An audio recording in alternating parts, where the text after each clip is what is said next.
Special GST rate 40%ના આપણે જોઈ રહ્યા છે કુછ, તો એવી અમુક કંપનીઓ માટે પણ અગર કોઈ આપની સલાહ હોય તો, કારણ કે જે સ્ટોક્સ આજે આપણે ફોકસમાં એક વીબીએલ માટે તો તમે જણાવ્યું કે ઓલરેડી ડિસ્કાઉન્ટેડ હતું. આઈટીસી ગોડ્સફ્રે ફિલિપ માટે એક ફોકસ આપણને બનતું દેખાશે, કારણ કે સિગરેટ તમાકુ પ્રોડક્ટ પર 40% જીએસટી અને સીન ગુડ્સ પર ખાસ કરીને જોઈ રહ્યા છીએ. કઈ રીતે આપ સલાહ આપશો? ડેફિનેટલી મને લાગે છે કે સીન ગુડ્સ ઉપર જે વધ્યું છે તો ત્યાં પોકેટમાં હિટ થશે. આઈ નો એવરીવન બધા કન્ઝમ્પશન સીન ગુડ્સનું નથી કરતા હોતા Chandni, but it's a big hit, કારણ કે 12% વધી જાય. આજે કોઈ પણ મે બી સિગરેટનું પેકેટ ઓન એવરેજ 300 રૂપિયાનું આવતું હોય ફોર એક્ઝામ્પલ, તો ત્યાં 12% રેસ થઈ એટલે રોજના 36 રૂપીસ ત્યાં હિટ થશે. સામે મે બી 2-5 રૂપિયા બિસ્કિટ ઉપર મને સેવિંગ થશે, બટ નેટ ટુ નેટ હું અત્યારે એ જ વિચારતો હતો કે બિસ્કિટ સસ્તા થયા છે, પણ એની સાથે મારે કોલ્ડ ડ્રિંક પીવી હોય તો ત્યાં 12% મોંઘું થયું છે. તો I think net two net effect જે ડેલી યુઝર્સ છે એના માટે બહુ મેજર ફરક નથી. બટ યસ, જે સેક્ટર્સ આપણે વાત કરી ઇન્સ્યોરન્સ છે ત્યાં મોટા ચેન્જીસ છે. એટલે સીન ગુડ્સ સ્ટોક્સ છે, આઈટીસી, એ બધામાં ખરીદારી કરવી જોઈએ ઘટાડે. ક્યાંક ને ક્યાંક મને લાગે છે કે this all things are addiction અને એમાં કોઈ ટેક્સનો ફરક નથી પડતો. હવે ઓવરઓલ સીન ગુડ્સ પર જે 40% આપણને એક અપ્લાય થતું જીએસટી બતાવી રહ્યું છે. એક કોલ ઇન્ડિયા માટે કુછ વ્યૂ લઈએ. ગઈકાલની ખરીદારી બાદ આજે પ્રોફિટ બુકિંગ છે, અત્યારે 0.5% નીચે છે સ્ટોક કોલ ઇન્ડિયા. કઈ રીતે સલાહ આપશો? આ ઘટાડે શું કરવું જોઈએ?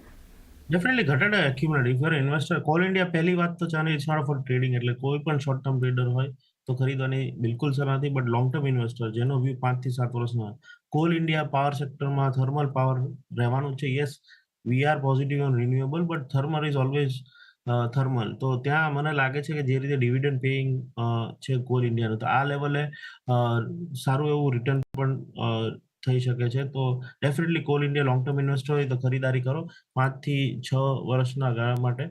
મને લાગે છે 600 તો હિટ થશે જ, પણ પ્લસ તમને ડિવિડન્ડનો પણ ફાયદો થશે. તો ક્લિયરલી વ્યૂ એક ઇન્વેસ્ટમેન્ટ માટે, ટ્રેડિંગ માટે નહીં, લોંગ ટર્મ એક ફોકસ કોલ ઇન્ડિયા માટે તમે રાખી શકો છો. રિલાયન્સ ઇન્ડસ્ટ્રીઝ ઘટાડો માર્કેટમાં અત્યારે આજે જ્યારે એક મજબૂતી જોવા મળી ને 1368ના લેવલ્સ પર કારોબાર જોઈ રહ્યા છે. 5%થી વધુ નીચે છે સ્ટોક રિલાયન્સ ઇન્ડસ્ટ્રીઝ. કુછ અહીંયા કઈ રીતે વ્યૂ રહેશે? અત્યારે બસ I was just scanning through the stocks અને સેક્ટર, ને એ જ ચાંદની જોવાનું છે કે જીએસટી બુસ્ટર છે, બટ મેની સ્ટોક્સ અને સેક્ટર થોડા પ્રેશરમાં છે. તો રિલાયન્સમાં મને લાગે છે હજી વેઇટ એન્ડ વોચ. આપણે જ્યારે તેજી આવી હતી ટ્યુઝડેના, ત્યારે પણ ચર્ચા કરેલી કે વેઇટ એન્ડ વોચ. મને લાગે છે ઓવરઓલ વીકલી ચાર્ટ સેટઅપ હજુ પણ વીક છે આ કાઉન્ટરનું. હું રિલાયન્સ 1400 ઉપર જાય તો જ ખરીદારી કરીશ, or else I will hold my shorts. નીચે મને લાગે છે 1300 સુધીના લેવલ જોવા મળી શકે છે. અને as a disclosure, I am holding this stock for long term in my portfolio. તો એક વ્યૂ ઓવરઓલ રિલાયન્સ ઇન્ડસ્ટ્રીઝ પર બનતો જોઈ રહ્યા છે. રિલાયન્સ પર ચર્ચા કરી છે તો સ્ટાન્ડર્ડ ડિસ્ક્લેમર તમારી સ્ક્રીન પર આવશે. અપોલો હોસ્પિટલ માટેનો એક વ્યૂ લઈએ. કુછ 1.25% જેટલી ખરીદારી આ સ્ટોક બતાવી રહ્યું છે. ઇનફેક્ટ અત્યારે ડેઝ હાઈ બનાવ્યા. માર્કેટ ઓવરઓલ ઉપલા લેવલથી થોડું ઘટ્યું, પરંતુ સ્ટોક ડેઝ હાઈ પર છે અપોલો હોસ્પિટલ. ડેફિનેટલી મને લાગે છે અપોલો હોસ્પિટલ ડેઝ હાઈ ઉપર છે, but I don't recommend trading on this, કારણ કે આ સ્ટોક એવો છે જાણની કે વન વે તેજી જ છે. તમે week on week, month on month જુઓ તો if you are long term investor, તો Apollo hospitals, I know it's very કહેવાય કે કોઈની બીમારી ઉપર પ્લે કરવું થોડું it's not good, but still મને લાગે છે પ્રોફિટ મેકિંગ બિઝનેસ છે. 7200 સ્ટોપ લોસથી ખરીદારી કરો 8600ના લેવલ માટે.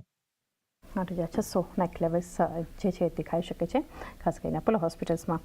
વધુ એક સિમેન્ટ કાઉન્ટર ગ્રાસિમ 2.5%ની ખરીદારી અત્યારે સ્ટોક બતાવી રહ્યો છે. 2850ના લેવલ્સ, એટલે ડેઝ હાઈની આસપાસ છે, વધારે હજુ નીચલા લેવલ્સ પહોંચ્યા નથી ગ્રાસિમમાં. કુછ લાગે છે ગ્રાસિમમાં ડેફિનેટલી ઉપરના લેવલથી થોડું પ્રોફિટ બુકિંગ છે. સિમેન્ટ સેક્ટરમાં બૂસ્ટ છે જ ડેફિનેટલી, બટ જે રીતે રિયલ એસ્ટેટમાં ડિમાન્ડ સ્લો ડાઉન છે ચાંદની, તો મને લાગે છે જોવાનું રહેશે. કારણ કે રિયલ એસ્ટેટ સમથિંગ, ત્યાં કોઈ મેજર જીએસટીમાં પૈસા ઘટશે તો આઈ ડોન્ટ થિંક કે કોઈ પણ બિલ્ડર કંઈ 10% ઘટાડવાનો છે એના ફ્લેટના પ્રાઇસિંગ. તો મને લાગે છે રિયલ એસ્ટેટ સેક્ટરના એટલું મોટું બૂસ્ટ નથી through this GST.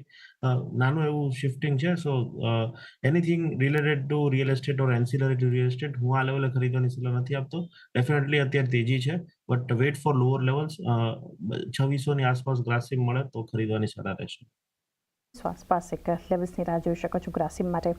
Bajaj twins માટે કુછ વ્યૂ લઈએ. બજાજ ફિનાન્સ અને ફિનસર્વ. ફિનાન્સ અત્યારે 4% આસપાસ ઉપર છે, 930 લેવલ્સ, અને ફિનસર્વમાં પણ 2.5% ખરીદારી. અત્યારે બંને સ્ટોક્સ શરૂઆતથી જ એક મજબૂતી આપણને બતાવી રહ્યા છે. આપ કઈ રીતે સલાહ આપશો અહીંયા?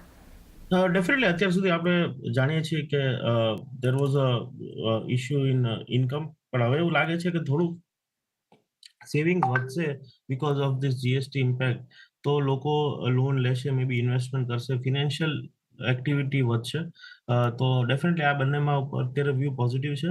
Waiting for a closing, so fresh બાયની અત્યારે સલાહ નથી, પણ ઓલરેડી લોંગ હોય બજાજ ફિન્સર્વમાં તો 2100ના ટાર્ગેટ અને સ્ટ્રિક્ટ સ્ટોપ લોસ ટ્રેલિંગ 1980 નો રાખો આજના દિવસે.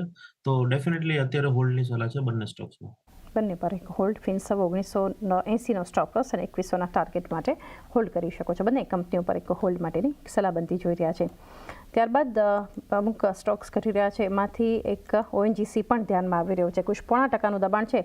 ડેઝ લો પર અત્યારે સ્ટોક આપણને પહોંચ્યો છે ઓએનજીસી. ઓએનજીસી મને લાગે છે again long term story.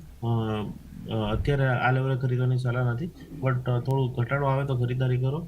ONGC around 225 is a good level to enter for long term. This is not a short term bet. Definitely આમની ડિમાન્ડ ઓનગોઈંગ હોય છે, એટલે dividend again good paying script છે, એટલે wait for some dip to 220 ત્યારે ખરીદારી કરશું. 220 સુધી ઘટાડો આવે એની થોડી એક રાહ જોઈ શકો છો. એક વ્યૂ ઓએનજીસી માટે આપણે બનતો જોઈ રહ્યા છે. ત્યારબાદ મેટલ્સમાં પણ એક પ્રોફિટ બુકિંગ શરૂઆતથી પણ ઇનફેક્ટ જુઓ. ટાટા સ્ટીલ 0.5% નીચે, જેએસડબલ્યુ સ્ટીલ 5%નો ઘટાડો. ટોપ ગેનર્સ નિફ્ટીના આજે પ્રોફિટ બુકિંગ કઈ રીતે વ્યૂ રહેશે બંને કંપનીઓ પર, Tata steel, JSW steel? Tata steel મને લાગે છે ક્યાંક ને ક્યાંક અત્યારે થોડું પ્રોફિટ બુકિંગ રહેશે, સો અવોઇડ મેટલ સેક્ટર. હું મેટલ ઇન્ડેક્સનો જે ચાર્ટ જોઈ રહ્યો છું અત્યારે, તો થોડું પ્રેશરમાં છે ઓપનિંગ મિનિટ્સથી, so wait and watch in buying. ફરી વોચ